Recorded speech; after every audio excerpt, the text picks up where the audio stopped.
What are you excited to see this season for the Atlanta Falcons? We're excited to see the growth of Desmond Ridder and the upcoming changes under a new defensive coordinator. We'll break it down here with my guests on today's Locked On Falcons.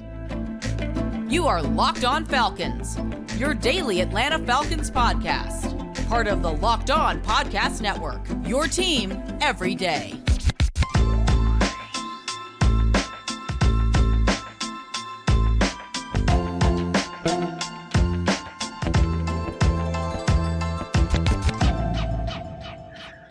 So, guys, you know me. I'm Aaron Freeman, a.k.a. Mr. Drew, a.k.a. Sirius Black, and the very humble host of this illustrious Locked On Falcons podcast, your daily Atlanta Falcons podcast, part of Locked On Sports Atlanta, your team every day. And today's episode of Locked On Falcons is brought to you by Birddogs. Go to birddogs.com/LockedOnNFL.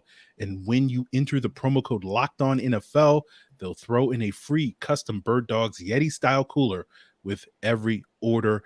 And everyone out there, shout out to the everydayers. We thank you for making this illustrious podcast your first listen each and every day. Make sure you subscribe or follow for free on YouTube or wherever you listen to podcasts to get the latest episode as soon as it is available. So if you are watching on YouTube, you will notice a guest here on this illustrious podcast, nothing but illustrious guests here on Locked On Falcons. And you can see his government name, but I'm going to refer to him as Fleek because that is what everybody else calls him. He is one of the many members of the New Millennium's Falcons podcast. Several of them have been guests on this podcast over the last several months. So we had to complete the set by having Fleek come on here and talk. You can, of course, find his other stuff with the Around the Block Network. But Fleek, my friend, welcome to the show. Hey, what's up, man? Thank you for having me. I know this has been lining up for a long time. I'm glad we were able to actually get it done today. Yeah, man, I appreciate you coming on because, you know, we're approaching that dead time of the summer and I just need content. So I appreciate you, you know, Absolutely. This is actually, you know, you're doing me a favor by coming on this podcast to talk about things. But, Hey, my pleasure. you know, we're talking about the Atlanta Falcons and, you know, there's been buzz and excitement building for this team the last several months, especially. It seems like everybody is now jumping on the Falcons bandwagon after the Bijan Robinson selection. You know, everybody was hating on us in March when we weren't going after a certain quarterback, but now it seems like we're getting a lot of love from certain segments out there in the mainstream national football media. But I'm curious, Fleek, from your perspective, what is the thing that you're most excited to see develop or come forth this season for this Atlanta Falcons team? Me, myself, it's to see the growth of Desmond Ridder. I want to see if he's truly taking the next step. You know, like you said, there was this whole March thing we went through and we didn't go after the good guy up there in Baltimore and everybody, you know, Desmond Ridder, is this a joke? I've seen articles like, what's that guy's name? So there have been a lot of things said about Desmond Ridder that, like, if what his teammates were saying so far and what the coaches are saying so far is true of him, you know, taking the next step and looking as confident as ever, energetic as ever. AJ Terrell said he's fitting balls into tight windows right now. So, like, hey, if Ridder is really taking the next step, that, you know, heightens the ceiling of this offense completely. You know, if we want to be an explosive offense like I know we can be, we do need Desmond to be able to at least be you know, the point guard of the offense, you know what I'm saying? At least be able to get the ball to the playmakers accurately and efficiently. Yeah, I agree with that. I think that is the thing that is kind of hanging over the season. I know a lot of people were hoping that we would kind of know what Desmond Ridder was by the end of last season. We didn't quite get a full answer. We got glimpses of that, and hopefully we'll have a much better idea by the end of this season. But seeing sort of the growth that he can show from what he did last year, at the end of last year to this year, and then over the course of this upcoming season, I think is certainly something for me. You know, in addition to seeing what Desmond Ridder's growth is, I'm kind of curious to see what Ryan Nielsen does as the defensive coordinator, what he can do for this defense, right? I'm long been a believer in, you know, it's all about the Jimmies and Joes rather than X's and O's on defense. And it kind of allows me to go into this with a lot more optimism because, like, Ryan Nielsen is just completely unknown commodity. He's been like a D-line coach and he hasn't really done anything. And so, as someone who's been like charting the defense for like the last 4 years, I'm curious to see, what new wrinkles and what different things he's going to bring to the table, in year 5, and seemingly, unlike the previous defensive coordinators, is going to have much more assets to work with than some of the previous regimes had. And so I'm very eager to see what that is. So I'm curious, do you have any thoughts on that? Yeah, man, the hire of Ryan Nielsen, I know at the time, there were rumors that we had talked to Vic Fangio and a couple of other people. I think Brian Flores came in, and then we hired Ryan Nielsen. And at the time, to be completely honest with you, I didn't know too much about him, but the more research I did on him and the more I watched New Orleans, unfortunately, I realized, okay, this guy's hands-on with the defensive line, and that's something that we've long struggled with, pass rush and affecting the quarterback on all fronts. And the fact that we've got a guy who has a mini track record of being able to put forth at least a decent to good defensive line every year, right? To bring him into Atlanta and to also sign these guys, to bring David Onyemata with him, right? To bring Caden Ellis, 2 guys who he's familiar with, right? The way he used Caden Ellis last year, I'm really interested to see what he does this year with him in Atlanta as well.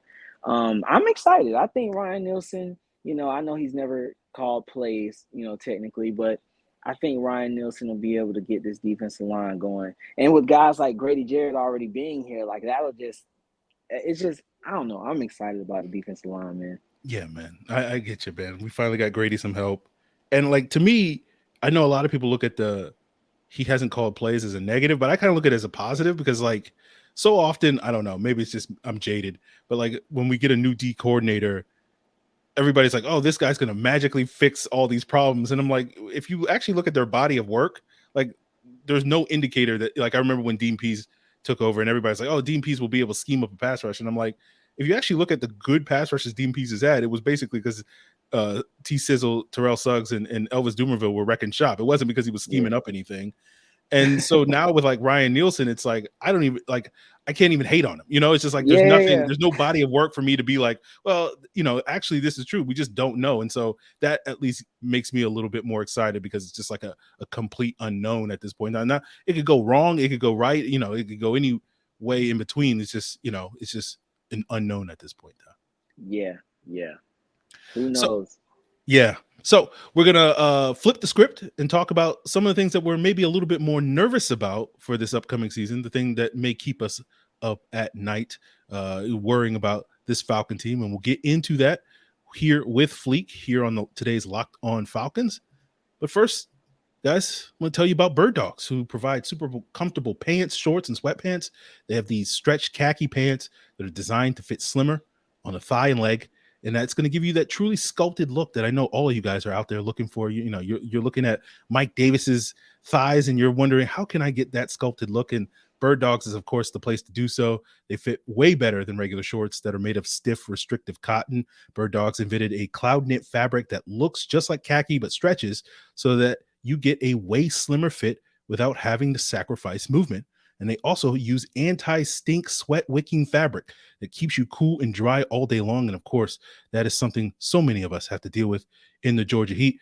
I got a pair of sweats and shorts myself. And what makes them great is their built-in liners that keep everything, and I mean everything, guys, snug, nice, and cozy. So try them yourself by going to birddogs.com/LockedOnNFL and enter the promo code LockedOnNFL for a free Yeti style tumbler with your order. That's birddogs.com/LockedOnNFL for a free Yeti style tumbler. You won't want to take your Bird Dogs off. We promise you. So, Fleek, my friend. Yes, sir. What is the thing that, we're talking about the things, we just finished talking about the things that we're most excited to see about this Falcon team. Well, what's the thing that, you're a little bit nervous about, you're a little bit skeptical about heading into the season? Arthur Smith's play calling and usage of these positionless players that we do have, right? Kyle Pitts put up 1,000 yards in his rookie season, and we all saw how the quarterback situation was last season. He had opportunities, right? But there's still a part of me that I just don't know for sure that even though we have Bijan, who could be used everywhere, I just can't tell you for certain he'll be used as he should be, especially early in the season. Maybe they'll settle into stuff like I've heard you say before, but I can't tell you that Kyle Pitts will take the next step forward. And that's a big thing to me coming up in year 3. We need Kyle Pitts to take a big step.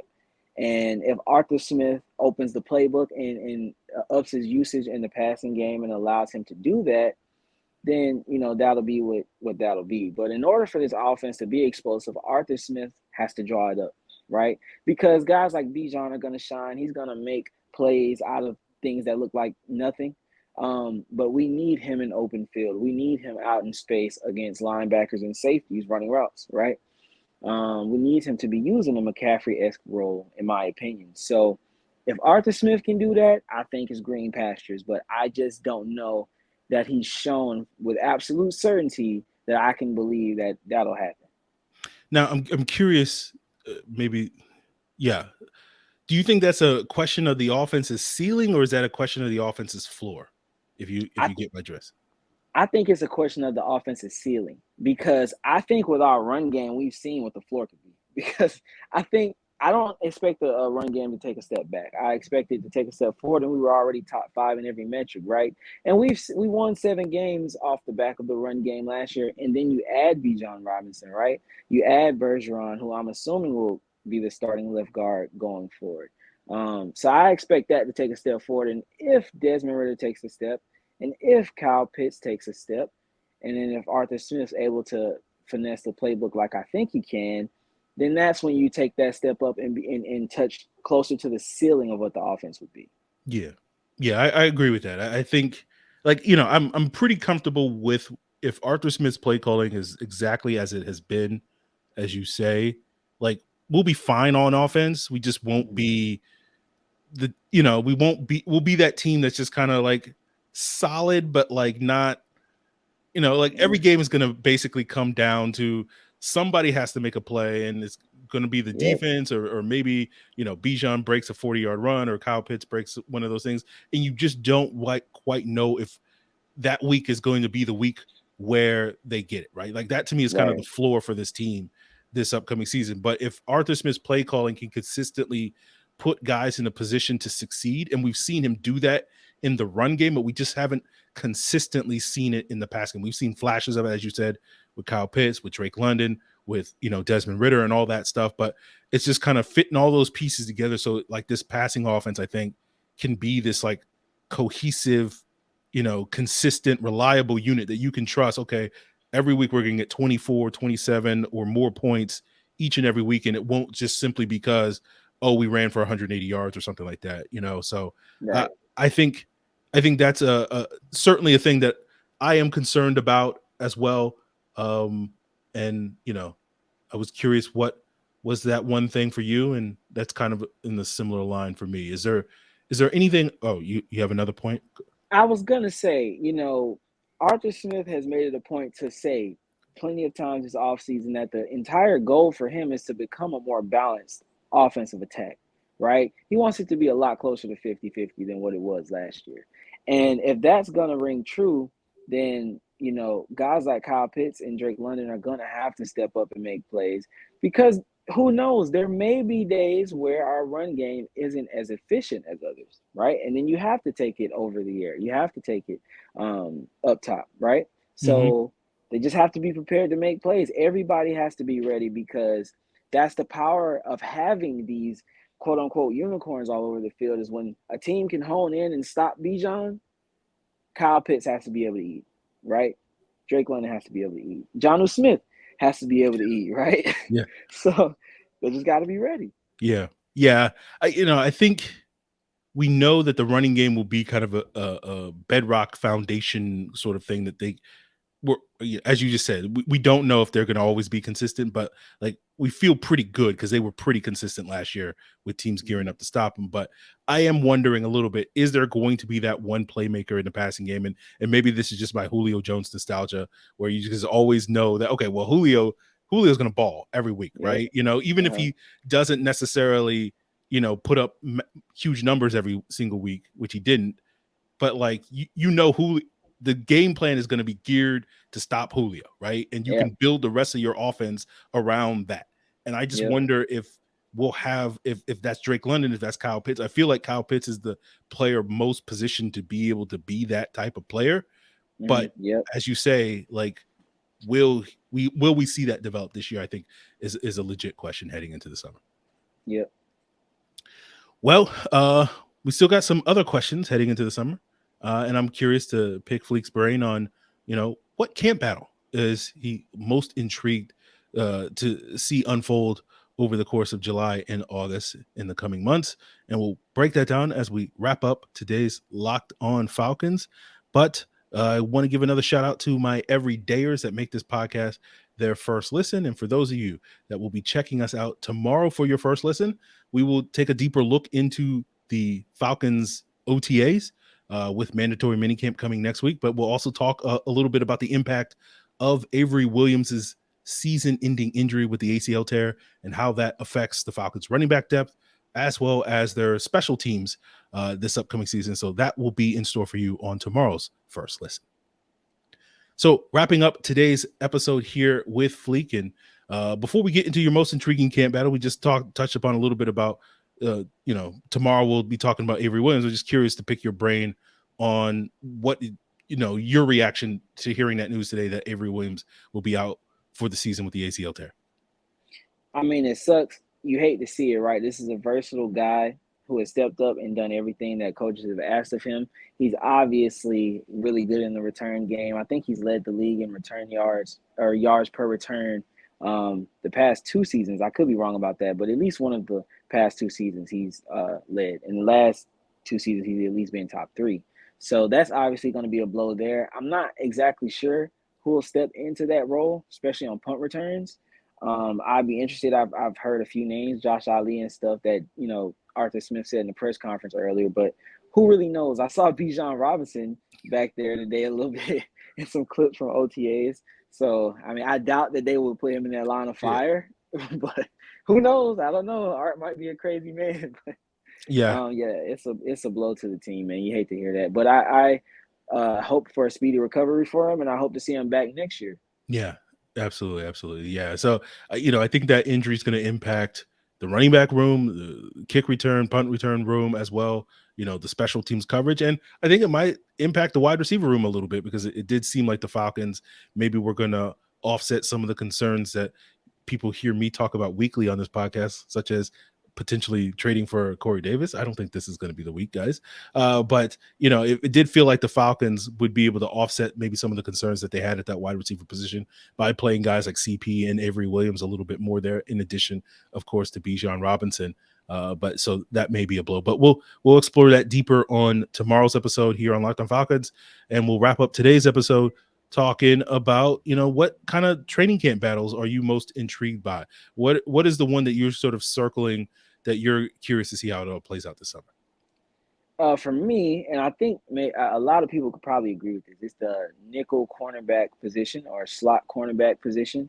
Okay, you got Mike Hughes, you got D. Alford, you got Clark Phillips III. I feel like I'm missing somebody. You got Darren Hall, right? I guess Darren Hall still technically, yeah, sure. You're sure he's still around. He's still around, right? He's in the building. So D. Alford is a guy who stepped up and played in a couple of games last year. I know he had the interception at the end of the game against Cleveland. He made a few big plays. I'm a D. Alford fan. A guy came from the Canadian Football League, was a rookie of the year there, came down to Atlanta, and I mean, he made plays. He made the team, first of all, last year, which was already big. And then when he played, he made plays, right? Darren Hall, I like what I've seen out of him. He's made a few plays too. He's a little small, so is D. Alford, but most of these guys aren't huge, right? But I'm really interested to see how that plays out because if I'm assuming Okudah will lock up that other boundary corner opposite of AJ. So if you have AJ and Okudah there, whoever wins that nickel spot, if we can get solid to good play from them, the ceiling of the secondary is crazy with having Jesse Bates. And then I believe having Jesse Bates is going to allow Richie to roam, right? So that's why that nickel spot is almost like the last piece of the puzzle in my mind because that can make everything work.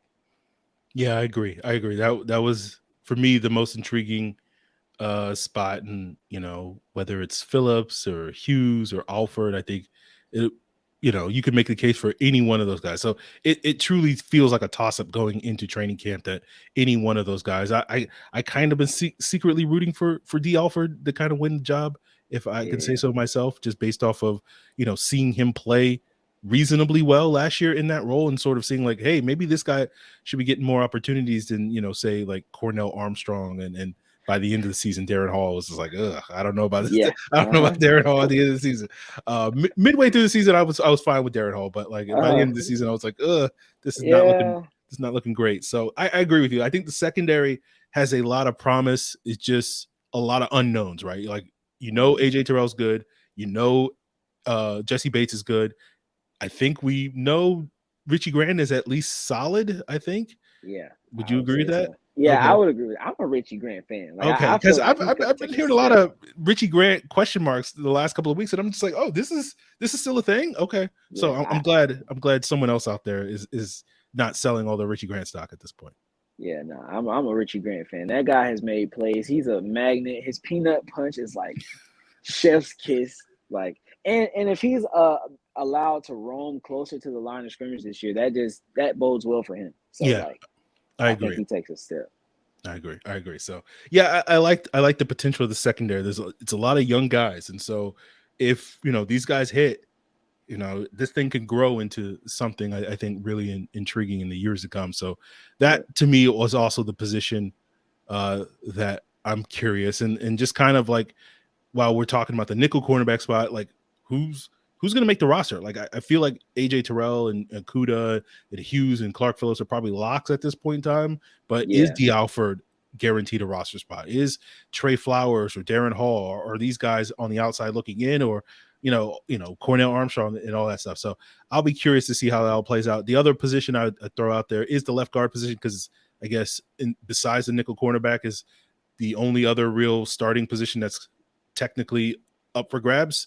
Yeah. And as you said earlier, I too think Matthew Bergeron is probably going to win that job, but maybe Matt Hennessy, puts up a fight, going into a contract year, because he, kind of got to. That's true.